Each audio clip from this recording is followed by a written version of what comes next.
Ladies and gentlemen, specially invited guests, athletes, everybody, members of the media, good morning. It's indeed a pleasure to be here, and I'm truly delighted to participate in, even if it's to just simply say welcome to you and say how excited I am and happy that this conversation is taking place at this level.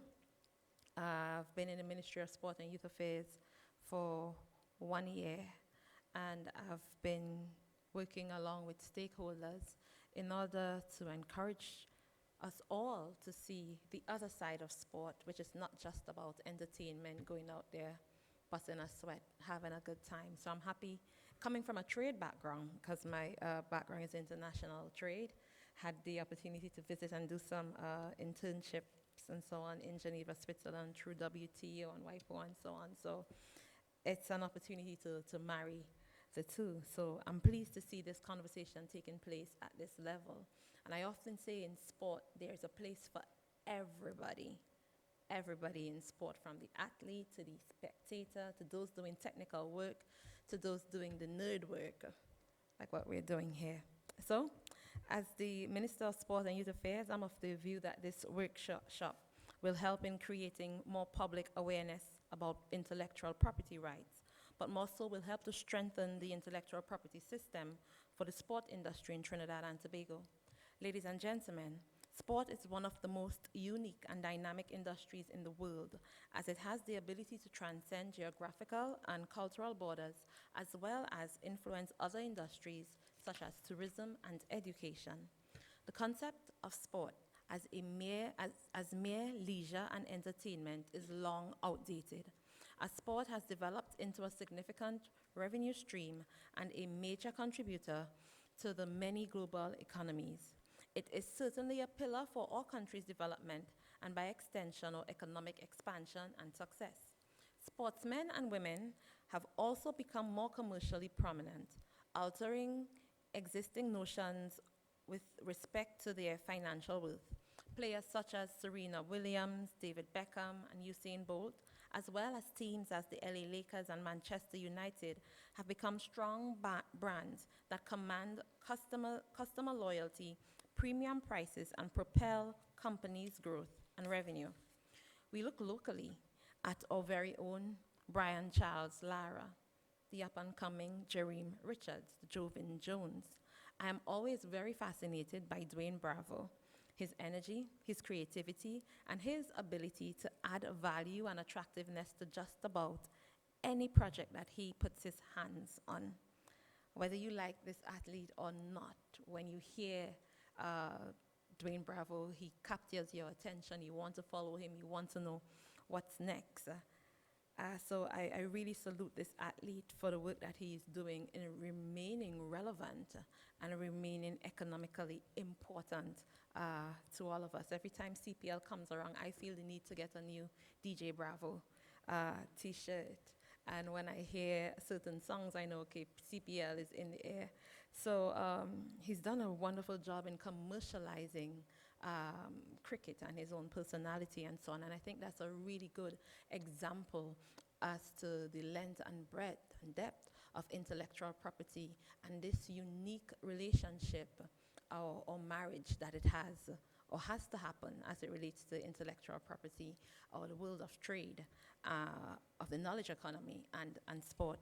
So through sponsorship, franchising, merchandising, branding of professional sports, sport personalities and teams around the world have now become more economically significant and viable, benefiting from the influence linked with multinational companies and vice versa. Because just as much as an athlete could help to lift a brand or a company, the company and its behavior could also help to bring the athlete down. So it's a very unique marriage that we have to strike a really good balance. And all parties have to be in it to win it, as they say.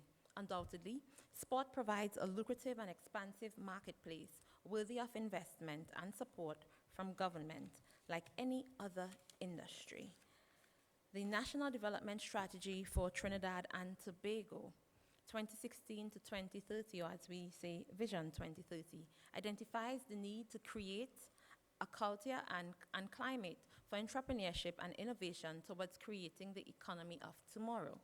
This outline for development envisions the transformation of our country into a society where people feel confident in their own ideas, to seek out and create their own opportunities engendered by an education and an environment that encourages entrepreneurship and innovation.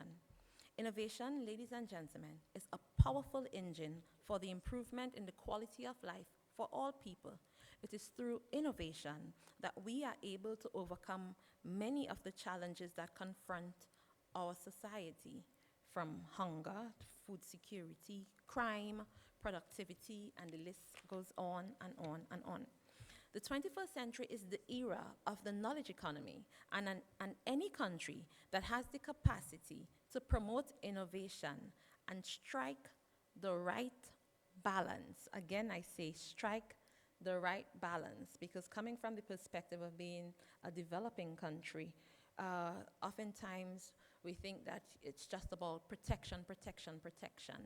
And sometimes if you don't strike the right balance, you could hinder development in certain areas as it relates to sharing information and knowledge in the areas of education and so on. So it's not just about our ability to implement, but also to strike the right balance in that implementation. So any country that is able to do so, especially as it relates to knowledge commercialization, can effectively improve the lot for its people and positively transform that nation's economy. The government of the Republic of Trinidad and Tobago aims to ensure a healthy business environment, one that encourages competition, as well as a favorable culture and climate for entrepreneurship and innovation, towards creating a more sustainable economy, a better quality of life for our citizens, and a future with limitless possibilities for our nation's youth. Government endorses the resourcefulness and creativity of innovators and entrepreneurs as key players of economic expansion and drivers of sustainable growth.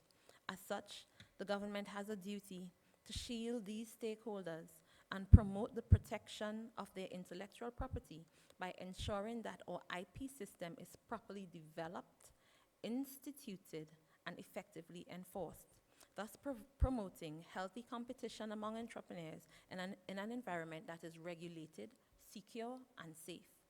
Over the past year, we at the Ministry of Sport and Youth Affairs have led the charge in terms of youth development, launching a number of initiatives that are geared towards encouraging innovation and business development among our youth.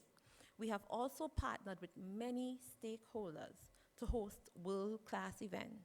Tomorrow, we launch the biggest party in sport, CPL, and we know what that brand has done for Trinidad and Tobago's cricket within the region, and just having a good old time, including tourism. So CPL does a lot for us throughout the region, and beyond the economic benefits of these activities, the country comes together in a way that you don't see as it relates to many other activities. The country comes together in a really wonderful and magnificent way when we have these sporting initiatives. So CPL and sporting activities of this nature are a really big deal for us. So we host these events. Next year, we're going to host the International Hash, and the year after that, we host the Commonwealth Youth Games. So we host these events, we provide the much needed resources to our athletes, we supply sponsorship as government, we provide, and we work with stakeholders to provide exposure and support to our athletes, the entire sporting fraternity for the most part. But government can only reach this far, or extend its hands this far, and we need private sector to come on board. We need the big brands, the big names, the reputable entities to join us in this partnership for progress. We need better equipment, better active wear. We see companies like Nike providing now garments that can get dry in a matter of minutes. That wasn't so 10 years ago.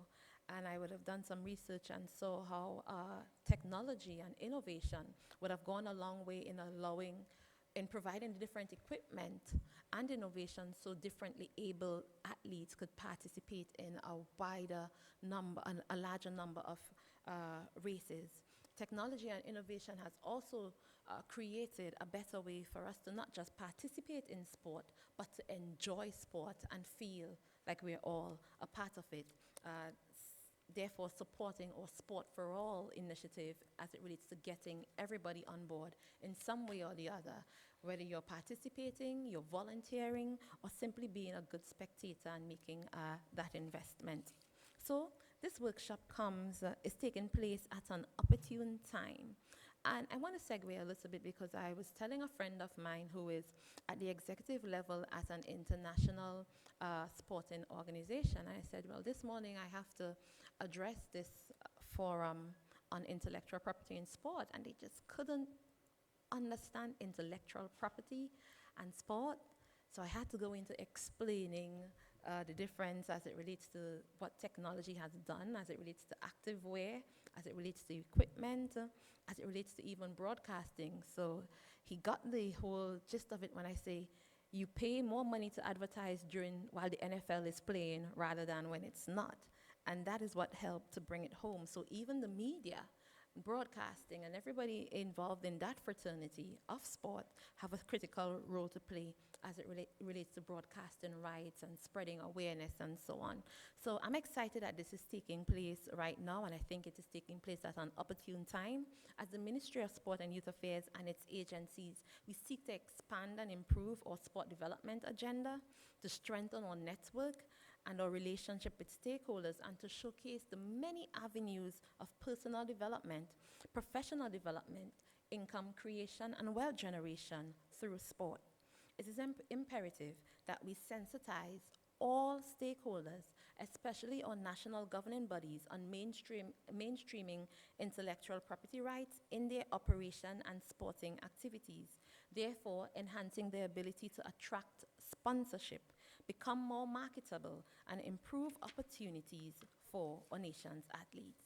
I'm indeed happy that our government has decided to lead in having these important discussions on the intricacies of intellectual property as it relates to this multi-billion-dollar industry.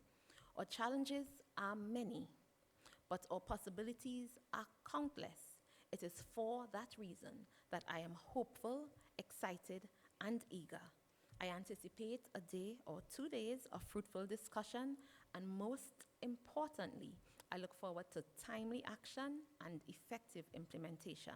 I wish you a successful workshop and a productive forum.